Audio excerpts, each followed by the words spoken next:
Good evening. I hope you guys are having a nice weekend, peaceful weekend, and getting ready for July 4th this year. Of course, July 4th is going to be a big one this year.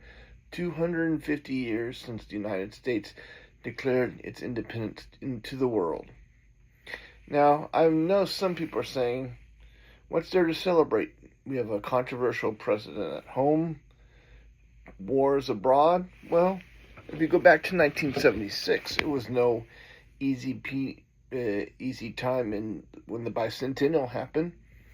Nixon had just resigned. The Vietnam War had ended, and we didn't know where we were going to be in 1976. But gradually things got better. The Cold War ended 13, 14 years later, and we entered a technical revolution. I can't guarantee what's going to happen in the future, but if you look in the past has not been very easy as well. But we managed to get through it and find some good out of all this bad news that we get all the time. What do I think of the 250th anniversary? I think that we need to cherish what is written in the Bill of Rights and in what our Constitution. But we also have to continue working on problems that really started at the beginning of our country.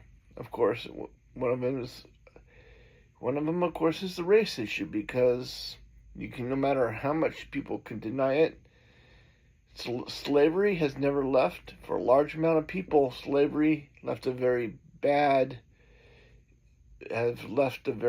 legacy, and had it been taken care of in 1776, we wouldn't have had the issue. And unfortunately, it took a civil war to bring that in. So that toxic legacy is still part of us and still continues to haunt this country, whether we like to admit it or not. Where is America in the world today? Well, I was just watching some YouTube videos earlier today. I think that we still are military power. Economically, we are still a top country. I wouldn't say I'm alarmed at the level of our education system in this country, a level that China and is fast approaching. In fact, what's more alarming is that our educational standards are so low at this point.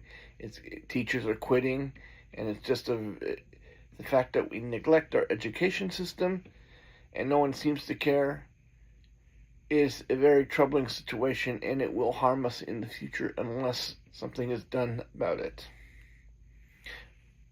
The state of academia, again, which is supposed to help build the country, I also feel is in the middle of a rotting system. It has to change in academia as well. I think a whole lot needs to change to reflect the growing technical change. We can't just hold on to things in the past because they worked in the past, because a lot of them isn't working, and this is what's causing us economic problems. Yeah, there's a lot of fear these days, people fearing artificial intelligence taking people's work. Less security than it was 50 years ago. People with jobs, I know that from a personal experience. But, as I said, life is about, there's no guarantees in life. That's what I've learned, is there's no guarantees in life. You have to make your own life as best as you can with what you have, with the resources you have.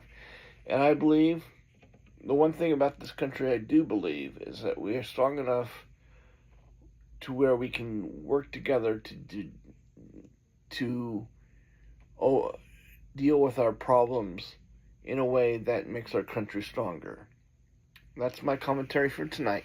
Thank you.